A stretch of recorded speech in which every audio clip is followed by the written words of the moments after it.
ቅኔ ዘሆሳዕና አንተ መስተገብር ኦዶተ መቅደስ ምስለ እዋላ ኢድግተ አጥሬ እስመ ፍጹመ ኢትክል ትንበር እንበለ እድግት እመንክር መጡር ዘትነብሮ ለሊከ እምነ ጰራልያስ ሀቅል ዘትነብሮ ለሊከ እምነ ጰራልያስ ቆጽል ወአመ ወፋሪ ገራይተ ቃል ወአመ ወፋሪ ማህረሰ ቃል ለዘትጸውሮ አርዑት አምላከ ሃይከል ትጽየእኖ እምእድግተ ኃያለው በለው። እስኪ እንግዲህ ደግሞ አንተ ገበሬ የቤተ መቅደስ ከውርጭላ አህያ ግዛ። አንተ ከበቀ ገጠር የምትኖረው ቤት ከቤት በቤት ድንቃ ያለ አህያ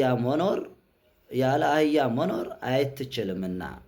እንግዲህ ወደ እርሻ ቃል ወደ ክርስቶስ እርሻ ወደ እርሻ ማረስ ብትሰማራም ጊዜ የምትሸከመው ቀንበር የሃይከል አምላክ ቀንበርን በኃይለኛይቱ አህያ ትጭነዋለህና። እንግዲህ አንድ ገበሬ ያለ አህያ መኖር አይችልም ማለት ነው።